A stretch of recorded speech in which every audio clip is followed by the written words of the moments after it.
Most tools sold today are built to fail. Pioneer tools were built to be handed down, repaired, and trusted for decades, sometimes centuries. What you're looking at isn't nostalgia for nostalgia's sake. It's a design decision. Pioneer tools solved a brutal problem. When your life depended on a single tool, that tool had to keep working no matter what. No Amazon Prime, no warranty hotline, no return. The why is blunt: survival, economy, and practicality. The best tools were simple, fixable, and made of materials that tolerated real punishment. That's the whole argument, boiled down. If you want something that lasts, the answer isn't fancy. It's honest engineering and respect for the job. You probably own a battery drill that dies in 2 years. There are axes in barns that outlived the people who bought them. Yep, an old axe head will laugh at your cordless drill. That's not romance, that's engineering. Pioneer tools followed a narrow playbook. Use the right materials, limit moving parts, make the wear points replaceable, and design for maintenance. Below are the tools that taught generations how to build and survive, and exactly how they work. So you can narrate, visualize, and drive that viewer retention up without shortening the story. Modern gear trades longevity for convenience and cost. A plastic switch, a proprietary battery, or a glued-on part makes repair impossible for most people. Pioneers didn't do that. A failing tool wasn't a product defect, it was a catastrophe. So they made things that could be maintained in the field with limited tools and simple spare parts. That mindset shaped every element: metallurgy, joinery, geometry, and even how the tool felt in the hand. The felling axe is the best place to start because it encapsulates the whole philosophy. It's not a piece of stamped junk. A classic axe head is high-carbon steel with a carefully forged edge and mass where the cut needs it. The eye, the hole where the handle locks in, is hand-shaped, sometimes drifted to match the handle profile. Handles were single pieces of hickory or ash, cut along the grain and seasoned to the right moisture content. Why that matters? The handle flexes and absorbs shock, and when fitted tight, it swells with humidity to bite the head in place. The steel gives a sharp, re-sharpenable edge. The wood gives resilience and replaces itself if it breaks. That 1-2 combo meant an axe could be rehandled, reforged, or reheaded in a pinch.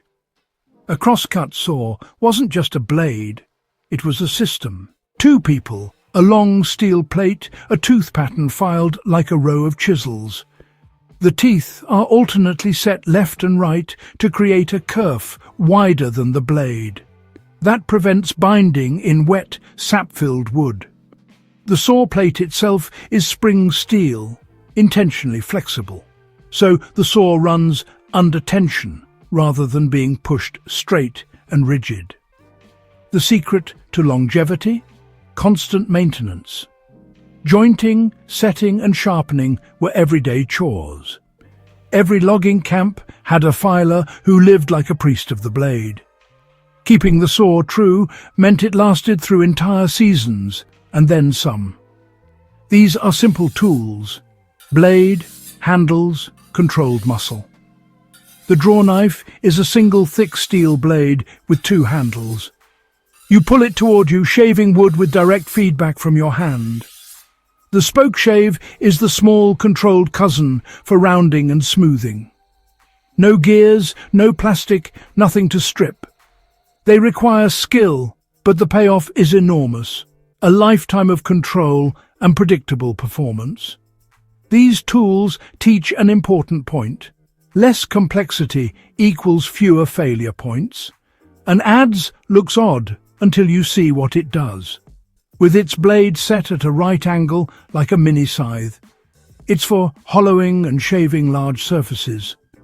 canoe interiors, troughs, finishing beams. The handle is often a naturally curved piece of wood chosen to align with the swing and absorb shock. The adze head is thick, forged steel, balanced so each swing removes consistent slices. It's a tool of rhythm and precision. Before motors, people used pedal power. The treadle lathe converts foot motion into steady rotary motion through a flywheel and cord drive. It uses simple bearings, often brass bushings, and a tool rest for chisels. The genius here is circular economy. The lathe helps make the very parts that can repair the lathe. If a cord breaks, you tie new rope. If a bushing wears, you replace it with a filed bronze sleeve. Turning grain into flour is life or death work for a pioneer family. The hand mill uses two stones, one stationary, one rotating, driven by a crank and simple gearing. Stones are dressed and refaced when worn. The housing is overbuilt, cast iron or heavy wood. The point here is replaceable wear surfaces. When stones wear, you redress them. When gears wear, you recut or replace teeth in the field. This modular wear design kept families fed even when the mill had been in continuous use for decades. This is simple, beautiful engineering. Thick cast iron stores and distributes heat evenly. A sealed lid, heat retention, and brute durability. Seasoning, the ritual of oiling and charring, becomes a protective, renewing layer. No coatings to flake, no electronics to fail. It's a cooking system that gets better with age. Hand drilling and shaping tools were straightforward. A brace that turns an auger bit, a plane with an adjustable iron. Each tool's cutting edge is simple steel, sharpenable with stones. Field sharpening is possible with whetstones.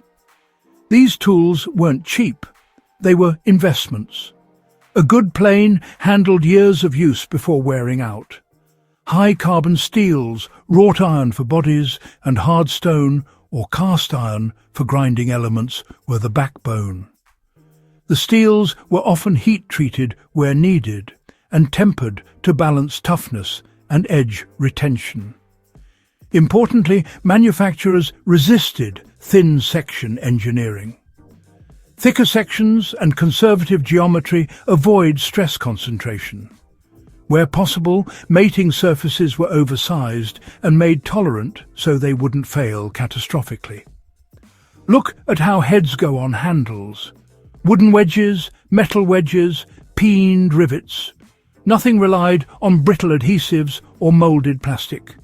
A broken handle can be remade, a head can be re-wedged. Even threaded fasteners were large, serviceable, and often made to be replaced. Durability wasn't passive, it was active. Tools were maintained, sharpened, oiled, and occasionally reforged. That maintenance culture was crucial.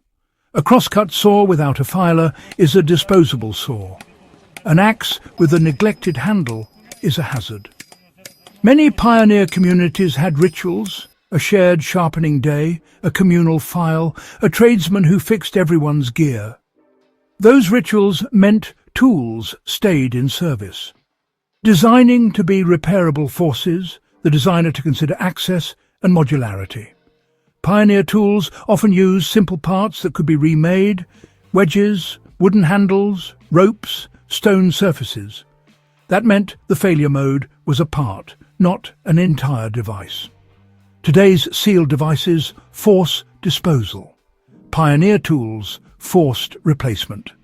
Think of cost as cost per decade of service. A cheap tool that lasts 2 years may cost less today, but more over a lifetime. Pioneer tools were more expensive up front, but cheaper across generations. That's a message older viewers feel instantly. They remember things that were made to last. Use that nostalgia not as fluff, but as a frame. Value measured in use, not in transaction. There is deep pride in the calloused hands of a filer in a logging camp, or a farmer turning a sapling into a new haft, or a miller checking stone dressing. These moments anchor the narrative because they recognize human competence. Modern workmanship often feels hollow compared to something solid as a rock. You can see the contrast between a battered axe in a barn and a dozen dead cordless batteries in a trash pile. It's about having gear that is built like a tank and works like a charm without the nonsense. A frontier homestead ran on tool systems. The axe fells trees, the saw and adds square beams, the lathe turns pegs and spindles, the mill grinds the grain that feeds the family, the Dutch oven cooks the meal. Each tool supports the next. That systems view explains why durability mattered. A broken link breaks the whole chain. When a handle breaks, harvest a straight sapling, shape along the grain, wedge and fit. When a blade dulls, joint, set and sharpen. When a stone wears, redress or replace. When a gear tooth chips, cut a replacement tooth or swap the gear out. These concrete sequences make the viewer feel empowered because they can picture doing it themselves. It's not just history, it's a design lesson. Today's maker culture borrows that logic for sustainability and resilience. Small businesses and craftspeople are reviving these principles because they cut costs and extend value. Older viewers get this instinctively. They remember things that didn't quit on them. This connection is emotional and practical. Consider the farmer who rehandled an axe after a storm and used it to save the roof. The mill that ground grain for a town across 100 years. The plane that smoothed the pew in a church and then smoothed the pew for their grandkids. These moments stay with us. Pioneer tools teach one unglamorous lesson. Build for repair and you build for time. Thick sections, simple mechanics and replaceable parts beat clever gizmos that can't be opened. The best tools are the ones that ask for care and return durability. They're not antiques to gawk at. They're design manuals for anyone who wants things that last. If you've got a tool that's been in the family since your granddad's day, tell that story below. If there's a gadget you swear will last forever, say which one and why. Stories keep the idea alive and give other viewers a reason to join the conversation.